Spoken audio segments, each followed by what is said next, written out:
The Asian culture, we always have good intentions to give, which I think one of the finalists mentioned. But giving with just the intention of just giving and then presenting a mock check and showing that you're doing good for the community, but not creating the action that you want, may not be as impactful. So what I'm here today is actually trying to instill how we want to give, but make sure that when we give, we create the actions that are going to be significant and sustainable, not just within the business that you're running, but also in the community that you're working in. So in this flagship report, it was launched 2 days ago, like I said, surveyed over 2,000 companies in 113 countries, and it's really looking at how addressing human rights is not only good for business, but it's also making progress towards societal challenges, for example, in education, health, and poverty. However, in the report, they claim that yes, there has been progress made, but there are still gaps that remain. And some of these gaps are that companies say a lot, but they don't necessarily do it. So that's one of the gaps. The second gap is that the size is the most significant factor in sustainability performance. So in the past, people say, oh, CSR is only for the big companies. The small companies don't have the cost, don't have the manpower, are not in a position to contribute back or to do a CSR. But I think that idea is changing now. Even if you're a small Sinjan Berhad company versus a major MNC company, you can actually do a CSR initiative, and I'll give you some examples later. And when I talk about CSR initiative, I'm talking about nothing that's philanthropy-based. Philanthropy is good, it's great. However, there are some examples of how to make it more sustainable in your business. The third one is that supply chains are usually the roadblocks to improve performance, because we know a lot of the vendors and the suppliers, it's very hard for companies to ensure that they comply. And in some cases, for some companies, they're going beyond compliance. So they're actually going beyond the minimum standards of what the vendors are requested to do. And the fourth and last one is that they also found out about 70% of the companies that they survey are actually already in line with a lot of the UN goals. So that brings me back to the next slide. The UN goals of what I think our MCs had introduced earlier is the UN Development Goal. Now, in the UN Development Goal, we have 8 goals. I'm not going to go to the specifics, but I think it's important to note that there is such a frame internationally. And the businesses here in Malaysia is about contributing towards those national development, because these goals are actually then adopted at the national level and are recognized by the national government. The goals are, one is on eradicate poverty, achieve primary education, promote gender equality, and empower women. Fourth is reduce child mortality. Fifth, maternal health. 6 is on combating HIV and AIDS. 7 is on environment. And 8 is about global partnership. Where does business fall into all of this? They can fall in all 8, depending on how you want to work in achieving these international goals.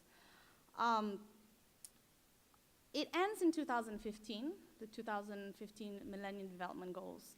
There are current discussions going on now in terms of what is the next set of international development framework going to look like for all countries to adopt. And a lot of the discussion has been centered around health, governance, inequality, environmental sustainability, food security, nutrition are among the few. But I think it's interesting to say that a lot of in this discussion, people are starting to already give a term called Sustainable Development Goals. And it's called the new SDGs. So it's not going to be called MDGs, possibly going to be called SDGs. But Sustainable Development Goals will actually encourage more and more companies and businesses and people to be on board on sustainable development. And any business you're doing now may change in the next 10 years. Your key goal here is to make sure that you remain relevant within the next 10 years and beyond. And how do you remain relevant in a country or in a market that's becoming more and more globalized? We heard earlier just now that the global art finalists wants to establish their franchise in other countries. And that's reaching out to the global market. You're looking beyond the national Malaysian market, and in some cases beyond the regional market. So those are the things that you might want to consider. How do you make yourself sustainable? Okay. Really quickly, in 2011, one of the things that has changed is that in 2011, the Human Rights Council has endorsed the UN Guiding Principles on Business and Human Rights. So basically, this slide is really trying to tell you that I think in the next couple of years, businesses cannot run away from human rights. Either you're going to be encouraged by international pressure or national pressure, or maybe even tax incentives. These are some of the things that are going to be a reality to the way you do your business, the way you do responsible business. Yes, human rights is a national government, or what we call state duty to protect. And we are encouraging that businesses respect it and support it. Not so much about saying that, oh, it should just only be with the government, but businesses also have a role to support it. And then the last one here, we're talking about remedy.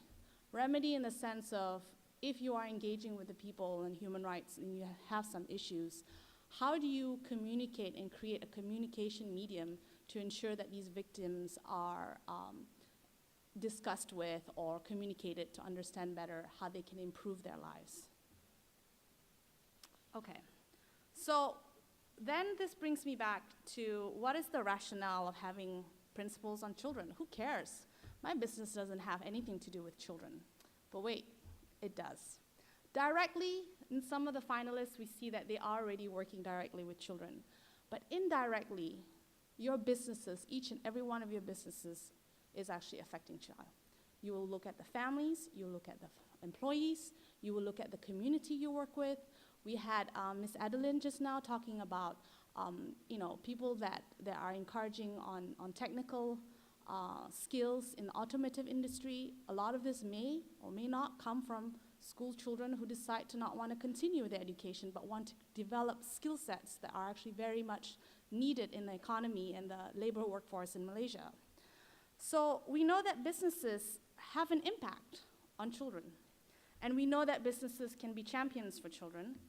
And we also know that even though the government is in a prime seat to lead this, there is a role for businesses to encourage children's rights.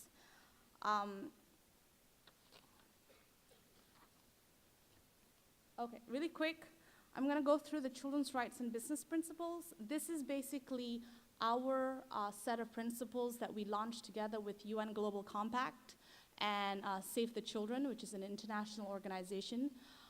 We have gone through the process of maybe over 30, 40 countries now have launched it.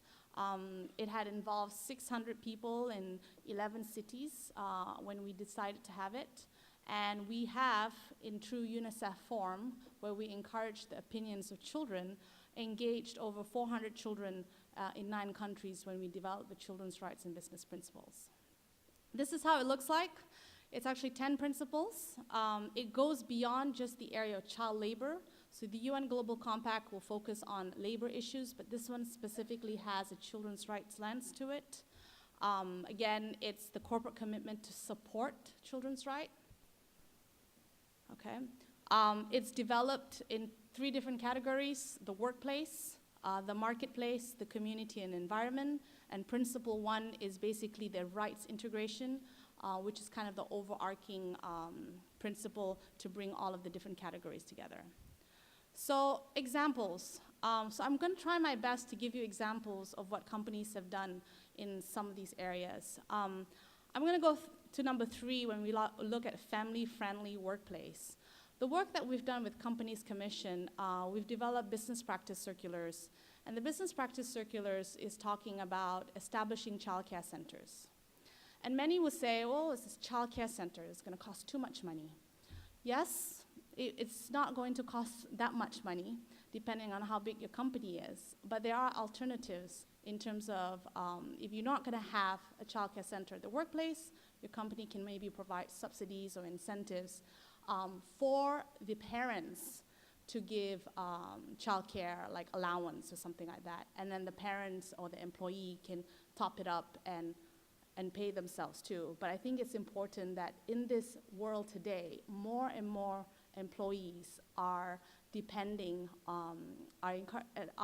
depending on childcare centers, and makes your business more competitive when you have something that retains these parents and these employees to stay with you. The other example I want to give is a nursing lactation room. A lot of us talk about, oh, there's no space for a lactation room. Well, everybody has an office. Everybody has a meeting room. In UNICEF, we've transformed our meeting room into a lactation room in certain hours of the day. So it's actually dedicated for mothers who recently just come back from maternity leave to actually lactate in there, and there's some privacy, and people know when the times are dedicated to be lactation room.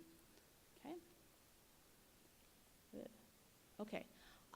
The marketplace, here we're talking about products and services, making sure that responsible marketing and advertising. Are we encouraging children to eat more sugar and fatty foods, or are we encouraging foods to be marketed to show more healthy foods? And I like the example of Mr. Adnan Lee talks about fruits.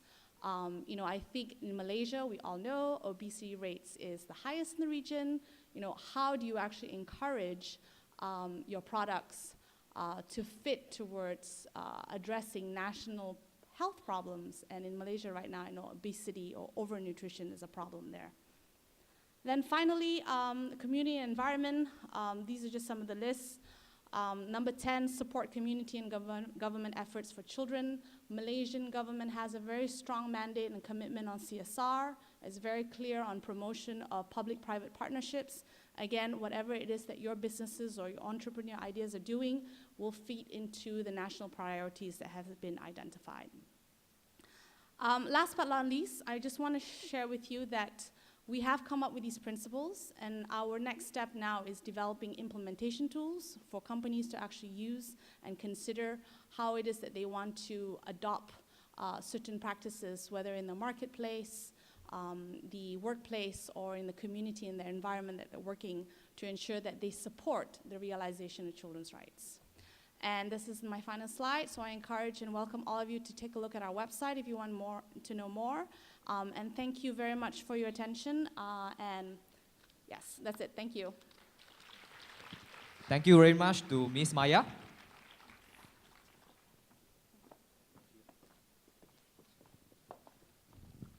So how are you guys now? Okay, here with us today are students from various colleges and universities. So let's hear from you students. You can roar and do the Mexican wave when your university name is called. Okay, shall we begin? Time to do some exercise. Can stand up. Okay, first we have University of Nottingham. Student from University Nottingham. Woo! All right, let us move on to UCSI. Come on, guys. Where are you? Give me some energy here, all right? Taylor's University. Okay, woo. Help University. Where are you? Woo! Right there. Okay, Cybernetics. Are they here? where are you? Please stand up, wave. All right. MMU. Whoa, Oh, I got a loud great. crowd there. Yeah, I like the energy. International Medical University. Where are you? I want some energy. All right, move on to Primus College, also known as My Skill Foundation. Where are you guys? Asia Metropolitan University. Oh, Big this- bunch there. Okay, let us move on to Informatics Singapore. No one? Where are you? Woo! I will shout. All right. UUM. Any UUM student? Okay, Polytechnic Malacca. Come on, let us just clap your hand to cheer up, okay? It's time for some exercise. Don't fall asleep, yeah? Tar College. No. Okay, I will shout also. Woo! Kota College. University Malaysia Sabah.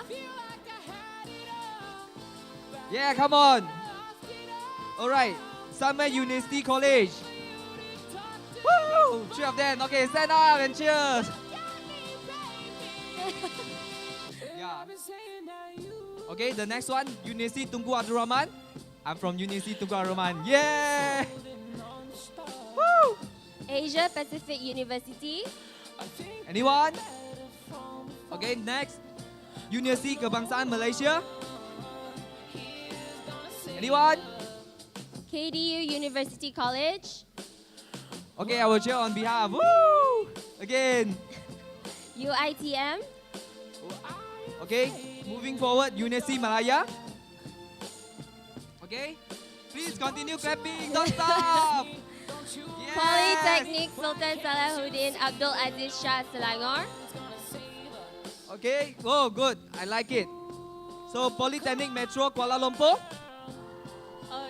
Awesome. Okay, Polytechnic Nilai Negeri Sembilan. Yes. All at the back. Yeah, last but not least, Polytechnic Sultan Azlan Shah Perak. Yeah. All right. Thank you for your energy, guys. So, ladies and gentlemen, now let us move on to the next sharing session by our next finalist of JCI CYEA 2013. Again, if you have any question, please SMS to 017-483-0933. All right? We will have a Q&A session at the end of the sharing. So now, let us invite finalist number 6, Mr. Sia Kian Ho, Managing Director of Heng Hiat Industry. Please give him a loud applause.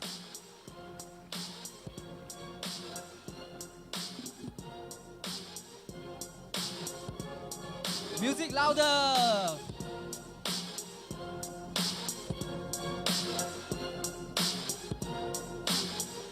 All right. Finalist number 7, Mr. Titi Teo, Managing Director of Global Top Technologies.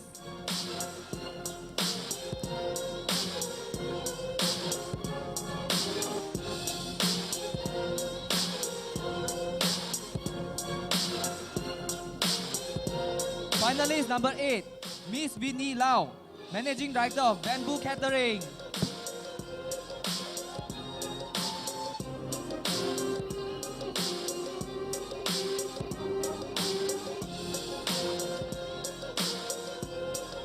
So since finalist number 9 is not around, all right, we will move on to Mr. Wong Jun Ming. Finalist is not around. So we will move on to finalist number 10, Mr. Yap Yanzi, CEO of Red Meridian.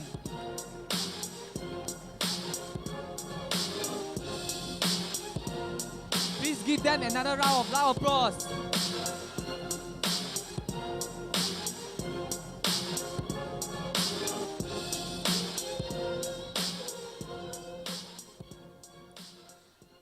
Let's invite finalist number 6, Mr. Sia Kian Ho, to present about his entrepreneurial journey and his business. Yeah, welcome, Mr. Sia. Thank you. Hi, good afternoon, everyone. Okay, I think being Malaysian, the word Karang-Guni is not foreign to any one of us. Yeah? Sau Kau Poji, Beli Surat Khabar Lama, we heard it all the time. And then we know in all this Karang-Guni truck, there's always a little boy in that truck.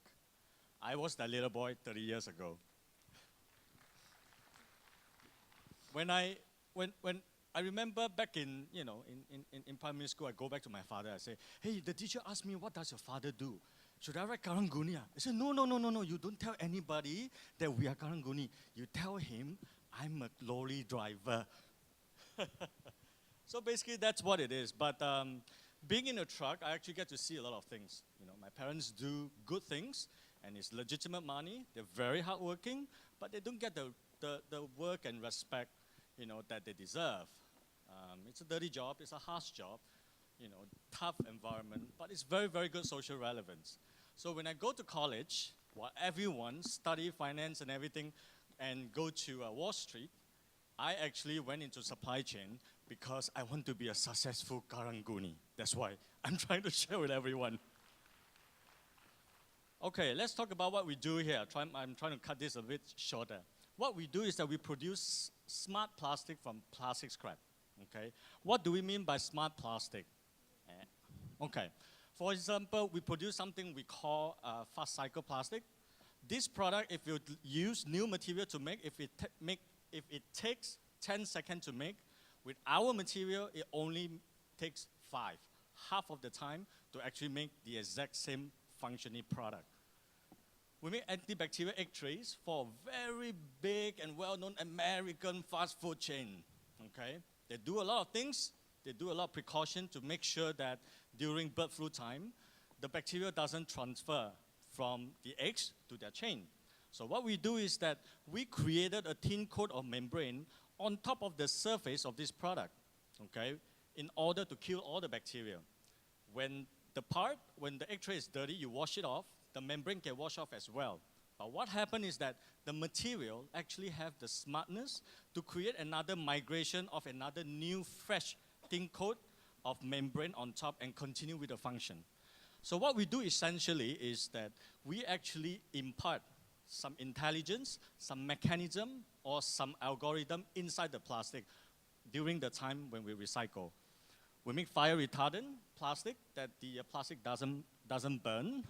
Green wall material for green mark, green building, and we can actually make plastic even electric conductive.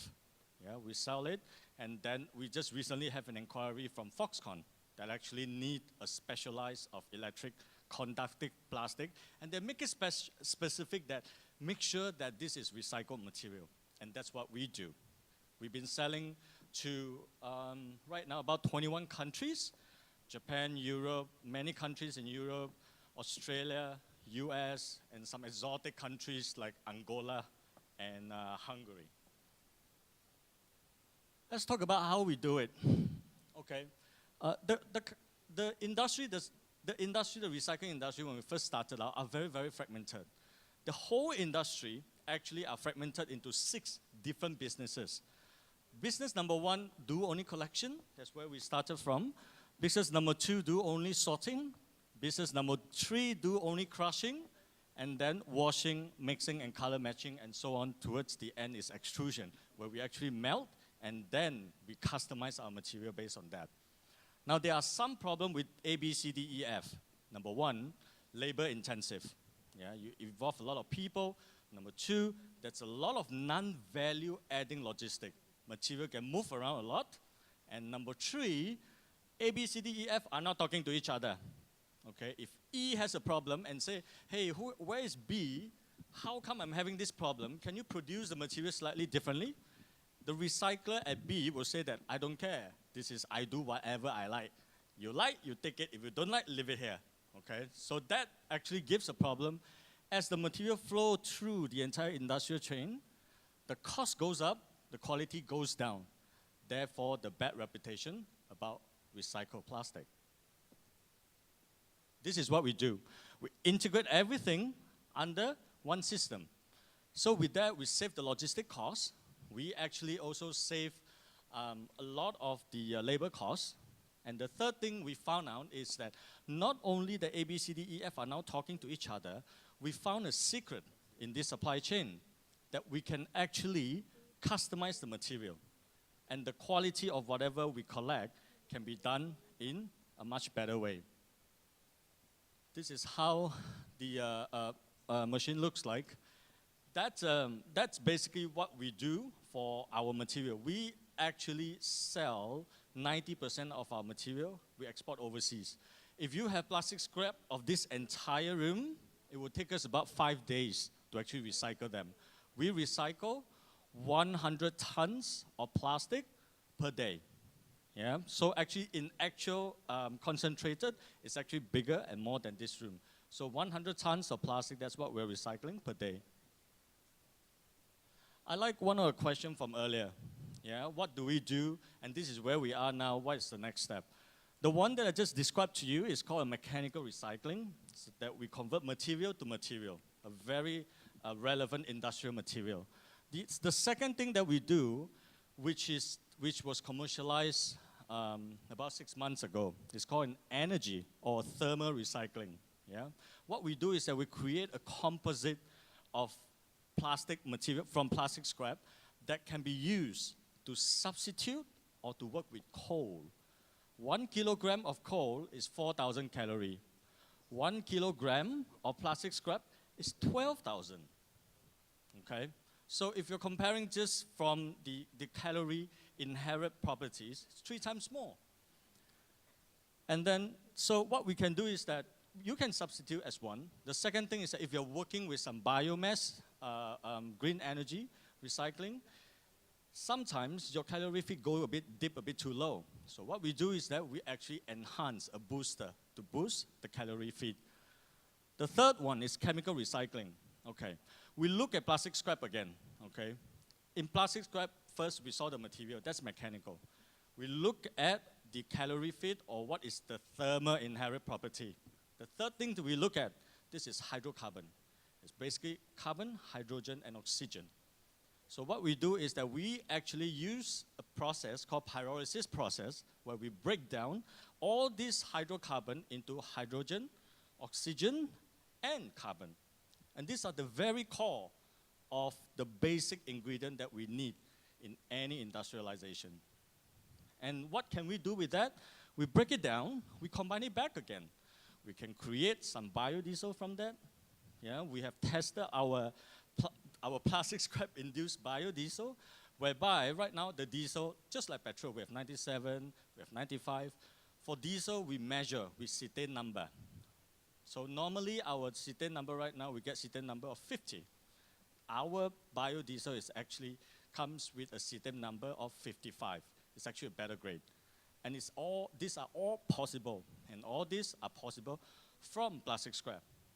We hear today very interesting stories that we find inspiration from everywhere.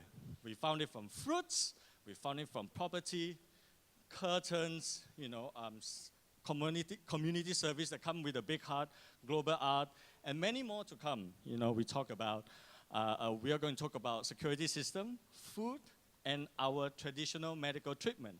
So what we're trying to share today, all 10 of us, is trying to say that in any area or any point in your life, you can find some inspiration that can actually fuel you and drive you further. And among all 10, I found my inspiration from rubbish. I'm sure you guys can do better. With that, I thank you. This is Ken Sia, and I'm Steve Karanguni. Thank you.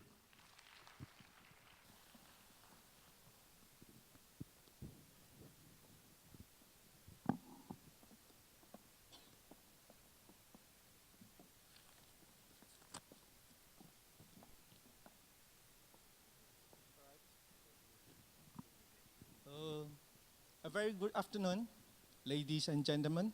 I'm Titi Teo from Global Technology M. Sendian Berhad.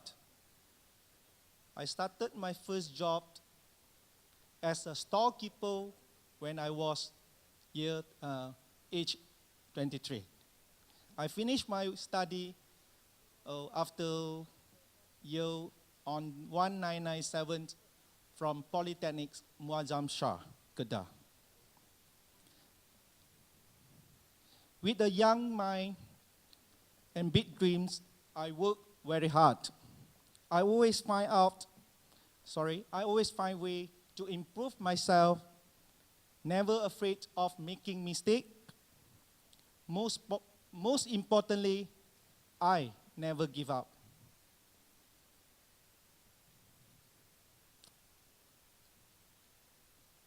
Today, I'm very grateful and honored to be here to share my entrepreneurship journey with you.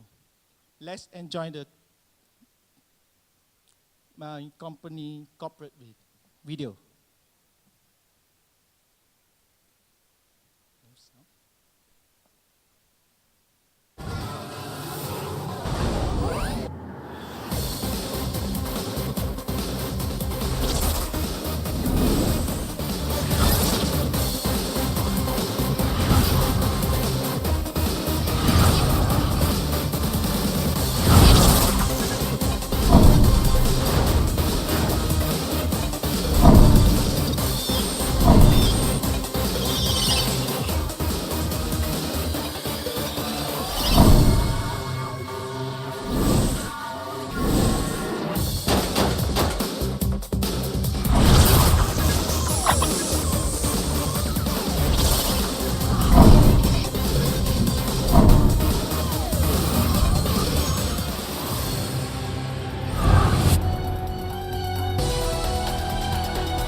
right, thank you. Thank you, Mr. Titi Teo, for that speech and an amazing video. Next, we have the only lady in our panel of finalists, Ms. Whitney Lau, to present her entrepreneurial journey and her business. Thank you. Thank you, MC. Everyone, good evening. How are you? Yes, thank you. Okay, my name is Whitney Lau. I have a nickname. My nickname easy to remember. You know the lamb, little lamb. When you see the little lamb, my nickname is Little Lamb. When you ask me what little lamb, sure I'll answer you, hi. Okay, so remember. Okay, I'm Bamboo Catering Managing Director. We have a food industry. We have I create my own products, Nyonya Paste, and then I have a steamboat deliver home Malaysia. And then graduate just last year, MBA, and then I have 18 years experience food and beverage management. And then this is my society I'm joined. Okay, this is our company. Okay, our company is Bamboo Catering Malaysian Center Berhad is Penang, based in Penang. But we cover area until the northern is Kayu Hitam. We cover until Kayu Hitam, and then we deliver until Ipoh. The south we until Ipoh. Then we have a Halal Jakim certificate, and then we have online 24-hour online order and online payment system, and we have insurance and liability for your event, and then the team innovative setup, and then Go Green, that program all. Okay, we get this award. This award is get it from the MPSP this year. Only we have in the food line that we have two only. We get this award is FMB one is one of Rasa Sayang Hotel, and one is our company. Okay, this is the steamboat deliver home Malaysia. Okay.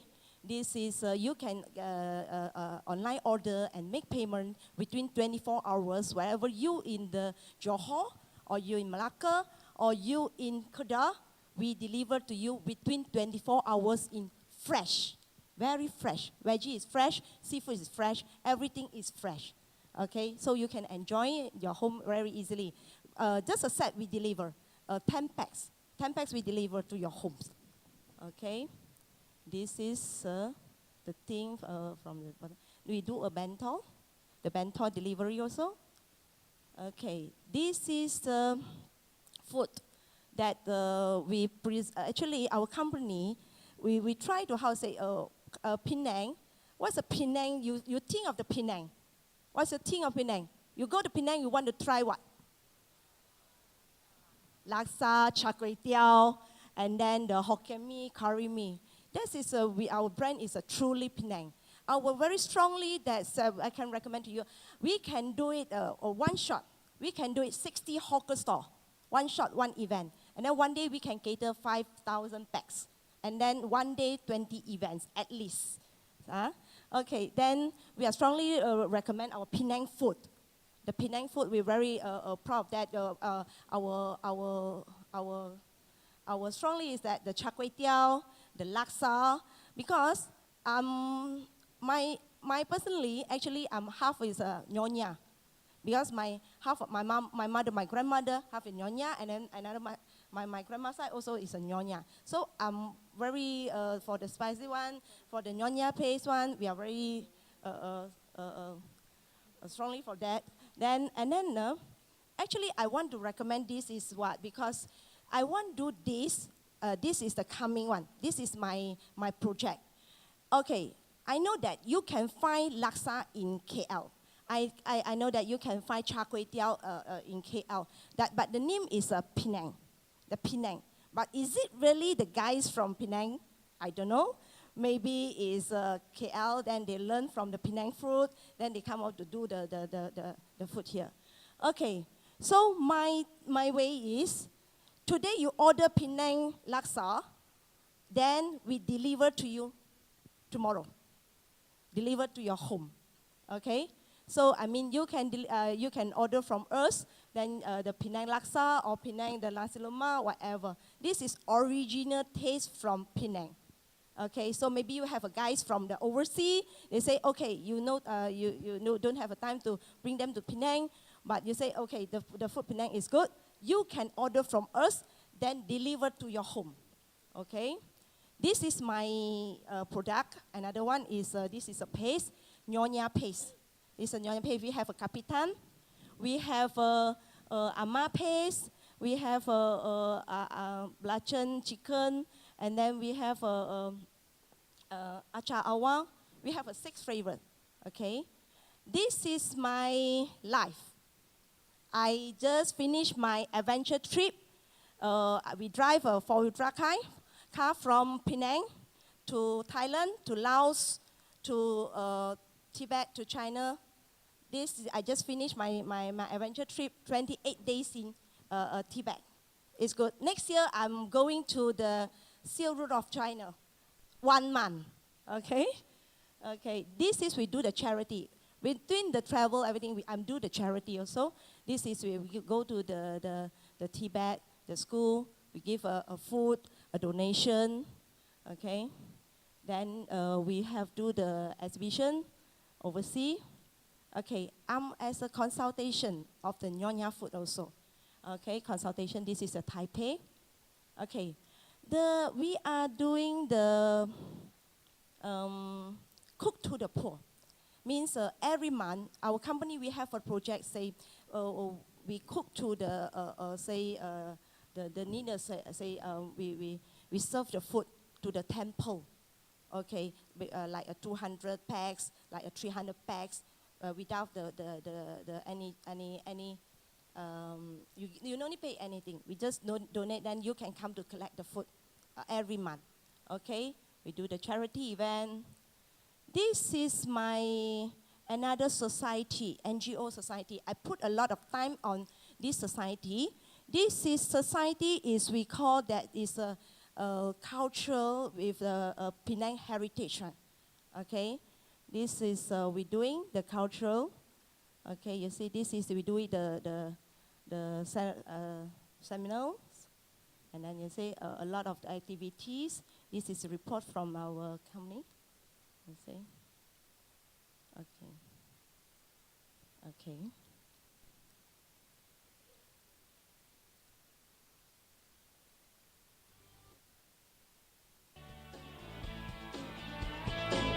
This is a taxi satay.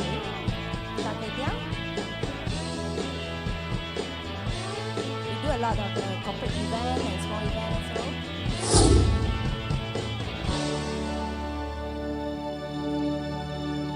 Okay, thank you very much. Okay, thank you, Whitney. I think your slides made some of us a little hungry. Okay, next we have Mr. Wong Chun Ming, but he is not present today, so we will just enjoy his entrepreneurial journey video.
Right, so last but not least, we have finalist number 10, Mr. Yap Yensi, to present about his entrepreneurial journey and his business. Hi, good evening, everyone.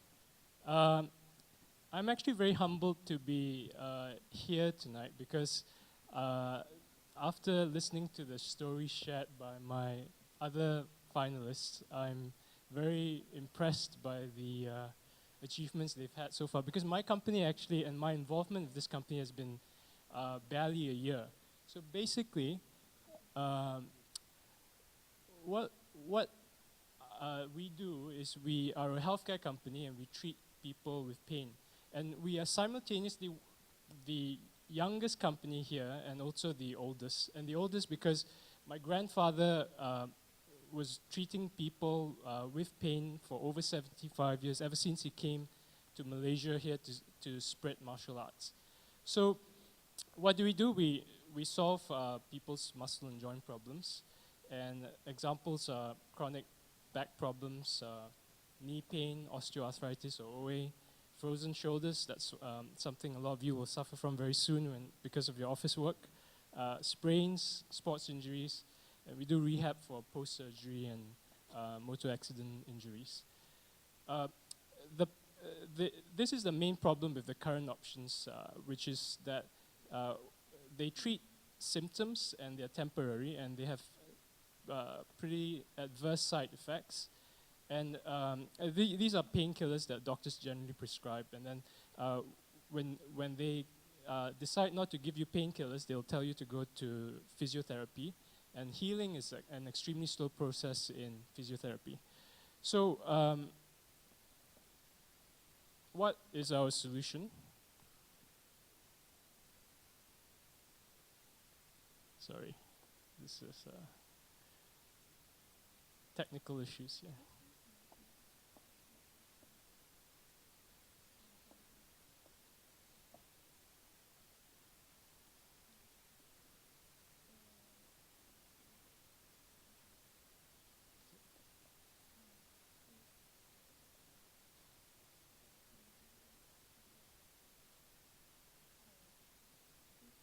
So, sorry, I've been told to do a timeout, but basically what we do is we combine Chinese medicine with physiotherapy. This presentation is actually more about my business rather than about myself, so maybe I'll just speak a bit about myself.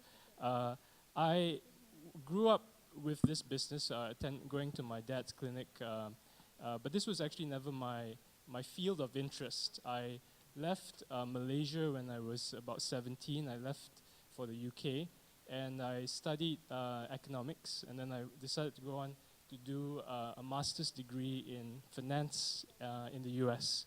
So after my degree in finance, I worked in New York for 5 years in what they call private equity investing.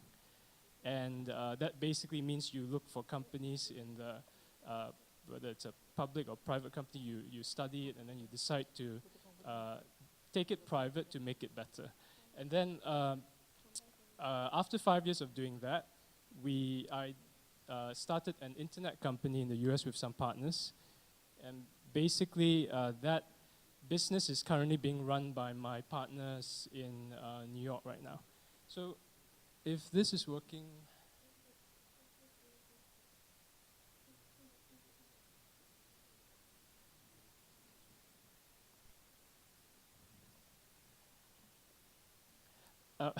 part of the issue with this is right now, because I'm using a PDF as opposed to a PowerPoint. So it seems like the PDF is not working so well.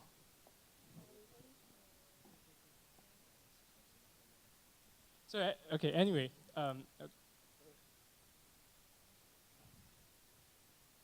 Okay, so this is what we do. We are generally seen as a last resort solution. People tend to try out many different treatments before they come to see us, and that's because there's a general skepticism about using alternative medicine for treatments. And in my view, the reason I actually got involved, because I generally have a very skeptical frame of mind, But the reason I got involved in this is because I believe that there is no such thing as alternative medicine. There's just medicine that works and medicine that doesn't.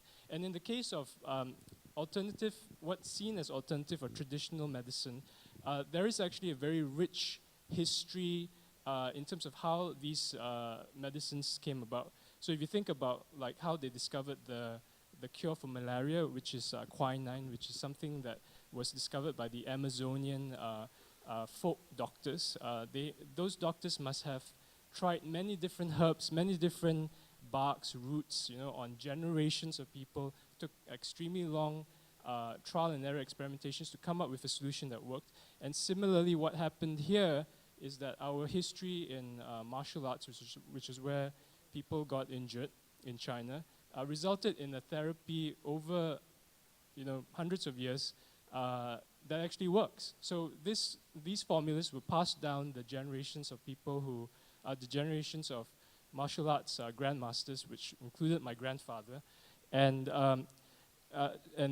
basically brought here. So the main thing was that with the challenge with this business is that it's seen as a very one-man show. I mean, it has to be the Chinese sensei is basically the guy who's running the clinic. So the challenge was, how do you transform that into a scalable business? So from 1979 to 2012, this is when my father started the business, and up till the point when he ran it, it was just one clinic. It was basically a one-man show in this clinic in Old Klang Road. There were no changes to the premises for over 30 years, and it was a customer base that was loyal but limited, and the business was not scalable. Today, as I said, it's just been a year, but we have changed the protocol so that we actually treat people in a comprehensive way. We hire physiotherapists, and these physiotherapists are they graduate every year, so there's a constant supply of them. The customer base has expanded because now we get not just the Chinese community, but Malays and Indians and all sorts of races coming to see us, because pain is a very universal problem. Everyone has pain, and the business model is scalable. So just some operational results. Revenues grew, in a year 500%. We have treated hundreds of new patients. We've expanded our employees from the 2, my mom and dad, to 17. We've got 3 treatment centers now, and it's a franchisable model. Our future plans to launch a new gel, pain relief product, and over-the-counter OTC gel. We're going to add 2 new centers soon, and we're exploring a franchise model. This is a bit of a background about myself. I studied economics at Cambridge. I did a master's in finance in Princeton, and as I said, 5 years in private equity, and started this company called Individual Digital in New York City with some partners, and came back to Malaysia in 2011 and started this. So that's it. Thank you.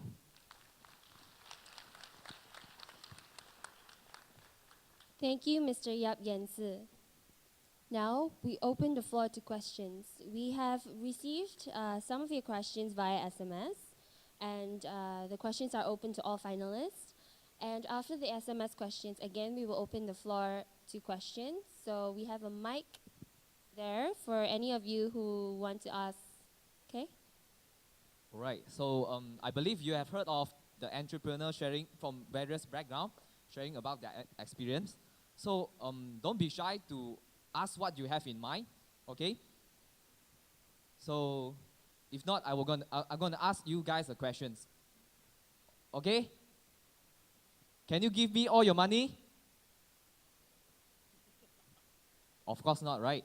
So I believe in our life, or even for business, we experience a lot of different rejections.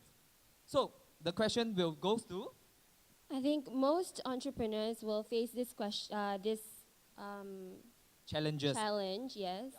It's an obstacle that maybe the finalists can share how they overcome these obstacles. The question is, what tips can you give to someone who wants to be an entrepreneur but is opposed by their family, friends, or colleagues, etc.? There's been getting rejection. When you want to start up your business, they will say, no, I don't want, you cannot do this. It's open for any of you. Um, I think that if you want to be an entrepreneur, you have to be ready to face criticism or opposition from I mean, the people are just going to people will have their opinions. So if you can't take it, it's to choose an entrepreneur career is probably not likely to be very satisfying for you.